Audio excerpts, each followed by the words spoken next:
Today I'll be making chicken korma, classic old Delhi style Mughlai cuisine. There's a nice creamy rich gravy in chicken and it's often preferred in marriages. Bakrid is around the corner, so you can try this dish out. So's Food Corner special chicken korma. Hey guys, I'm Subhankari and I welcome you all to my channel So's Food Corner.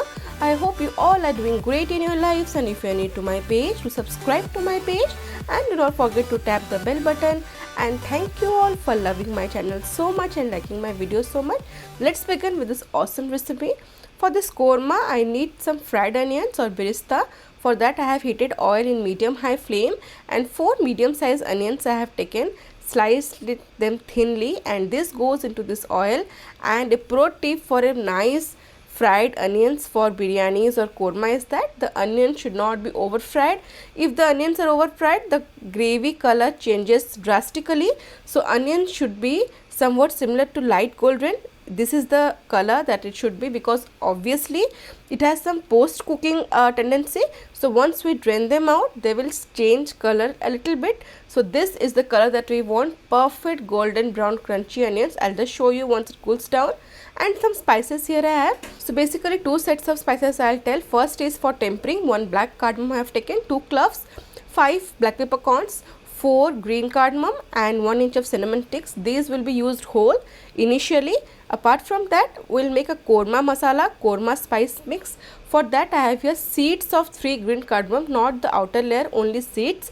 And here I have half of mace or javitri and 1/4 of nutmeg, 1/4 of the whole nutmeg, and 2 cloves, 2 black peppercorns and cinnamon stick half an inch. This needs to be grinded to make the korma masala, and the rest is used for tempering. 6 cashews I have taken and 6 almonds, and as it's a Mughlai dish, there is some richness. For that we're using these nuts. We'll soak them in half a cup of water, warm water, and then we'll grind them using 2 to 3 tablespoons of water. This is it, and this is what I was talking about, the birista or fried onions.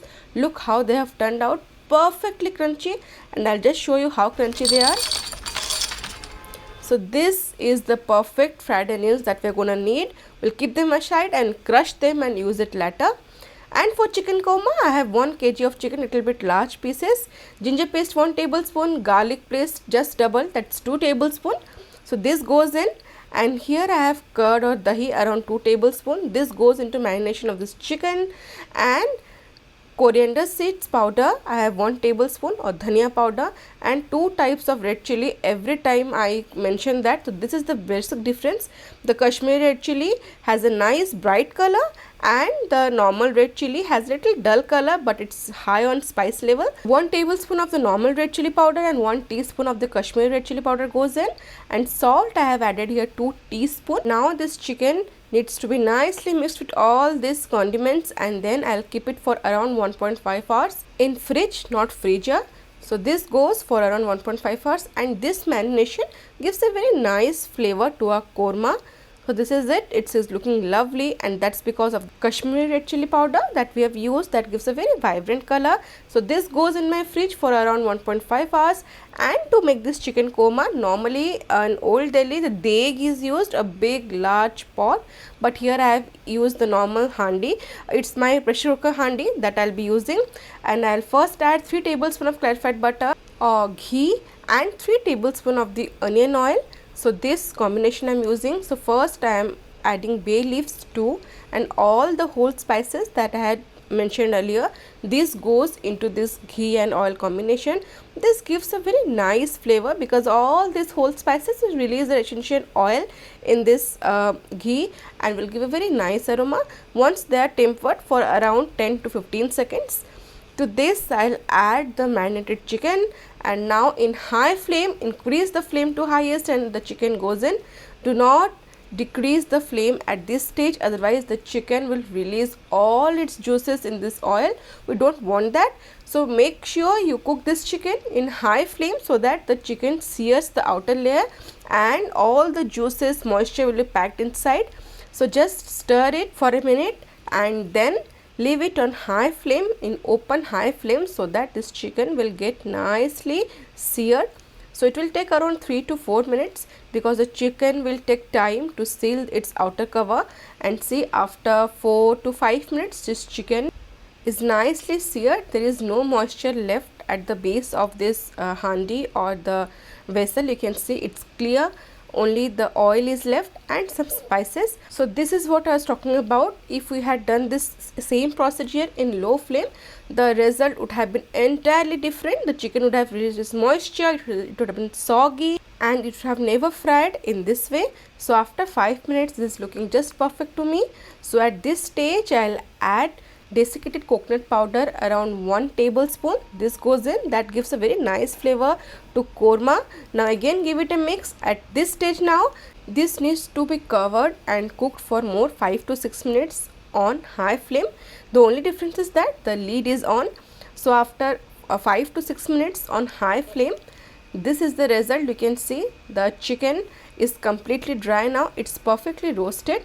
There is absolutely no moisture in this chicken. Everything is nicely seared and the base is clear. This is what we need. So just give it a mix, and at this stage reduce the flame to lowest because we'll be adding some curd. So curd here goes around 250 grams or 1 cup, and after adding curd, stir it continuously for around a minute or two so that the curd doesn't curdle. At lowest flame we will do this procedure. So after 1 minute, you can see the curd is nicely mixed with this gravy and the curd has released some moisture. So now at this stage I'll increase the flame to medium. Initially it was high, then I reduced the lowest because of adding curd, and now at medium flame I'll cover it for more 7 to 8 minutes, and after 7 to 8 minutes on medium flame, this chicken has now released enough moisture. All this moisture is from the chicken. I have not added any water or any extra liquid apart from curd in this chicken till now. So this is what it looks like. It has already acquired the texture of korma, and the chicken is almost 70% done now. So at this stage in medium flame, I'll add the grinded fried onions. You can see I have not grinded it smoothly. Little roughly I have grinded so that it will give a nice texture to our korma. So this goes in, all the onions that we had fried, 4 medium sized onions, that I have just grinded it without water, and that goes in this korma. And after adding that, just cook it in open flame for around 3 to 4 minutes more, and after that I'll add half a cup of water. This will give a body to our korma gravy. Give it a mix, and now in medium flame I'll cover it and let it just simmer for around 2 to 3 minutes more. After 2 to 3 minutes, I'll just show you the result. So here the korma is just looking lovely. You can see the mild color gravy. The chicken is almost 90% done now, and it is giving a very lovely aroma. So at this stage, we'll add the paste of cashews and almond. Very fine paste we need to make. So this goes in. This will provide all the richness and creaminess to our gravy. So just stir it very gently. And now after stirring, the cashews and almond paste have done their magic. The gravy has intensified to a nice creamy texture. So after adding this cashew paste and stirring a bit, I'll just reduce the flame to lowest, cover it for just 2 to 3 minutes more, not more than that, because our korma is almost ready. After 2 to 3 minutes, just again I'll stir it. You can see I am stirring from sides because this is looking very delicate. And finally, to finish our korma, I'll add kevda water around 1 teaspoon. I have not added more because that gives a very distinctive taste and flavor. And the korma masala or the garam masala that we had made initially, so that goes in. Now just stir it and cook for 1 to 2 minutes more on low flame, and then switch off the flame, and this korma is ready to be served. You can see how beautiful it's bubbling. So this is classic old Delhi or Purani Delhi style, Deg style korma. Very typical flavor and can be enjoyed with steamed rice, rumali roti, butter naan or normal garlic naan. Goes very well with all these things. So do try this recipe and let me know your thoughts. And now time for the comment of the day. Today's comment of the day is from Arpita Panda. She writes, "So delicious, love all your recipes, ma'am. You explain so well. Such a lovely voice you have. Lots of love and good wishes to you." Thank you so much, Arpita, for your such beautiful words. Thank you for all your love and support, and I am so glad my channel is viewed by beautiful people like you. Stay safe and stay connected. And today's recipe, classic chicken korma. Do give this recipe a try when you are in a mood to prepare something special using chicken. This recipe is the call.